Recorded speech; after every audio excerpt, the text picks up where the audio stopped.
শুক্রবার আসলে অনেক সালাফি ভাই এবং আমি নিজেও আল্লাহুম্মা সাল্লি আলা আল্লাহ সাল্লি আলা মুহাম্মাদ আল্লাহুম্মা বারিক আলা মুহাম্মাদ মানুষকে সেন্ড করে থাকি। এটা পড়া কি ঠিক হবে নাকি নেকির বদলে পাপ হবে? জানলে উপকৃত অনেক উপকার হবে।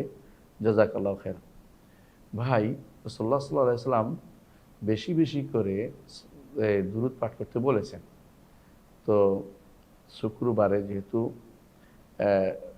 বেশি বেশি দুরূদের বা রাসূলের উপর দুরূদের পড়া এমনিই নির্দেশনা আছে।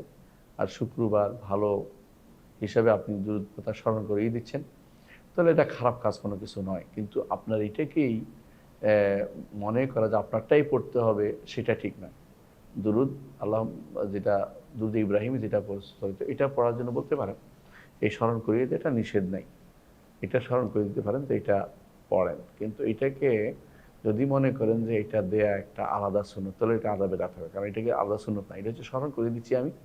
যেমন আপনি অনেক সময় সালাতের কথা কাউকে স্মরণ করেন, বেদাত হবে না। কিন্তু সালাত আযানের পরে আবার স্মরণ করিয়ে দেওয়ার বুদ্ধি বের করা এটা কিন্তু বেদাত হবে। এটা হলো নিয়ম। স্বাভাবিকভাবে স্মরণ করে দিবেন সালাতে আসেন, যাচ্ছি। কিন্তু এটাকে মনে করতে হবে যে বলতেই হবে মনে করলে তখন বেদাত হয়ে যাবে। ঠিক এখানেও আপনি যদি মনে করেন যে আমি মানুষকে স্মরণ করিয়ে দিই যাতে করে বেশি বেশি করে দুরূদ পাওয়ার কথা রাসূলুল্লাহ সাল্লাল্লাহু আলাইহি ওয়াসাল্লাম বলেছেন, আমার কাছে বেশি বেশি দুরূদ পাঠ করো। রাসূল বলেছেন, শুক্রবারের কথা হাদিসে আসছে বিভিন্ন বর্ণনাতে। তাহলে আপনি সেটা করতে পারেন। কিন্তু যদি মনে করেন যে এটা করা একটা সুন্নত তাহলে এটা সত্য না। কারণ এটা এইভাবে সর্বসালীন এইভাবে কোনো একে অপরকে দেখা হলেই বলতেন না। আপনারা তখন মেসেজ দেন, একই কথা। তখন দেখা হলে বলতেন না দুরূদ পড়ো, এটা বলতেন না। কারণ এটা নিয়ম বানিয়ে ফেলা যাবে না। তবে এটা করা স্মরণ করিয়ে দেওয়ার জন্য করতে পারবেন। আশা করি বুঝছেন।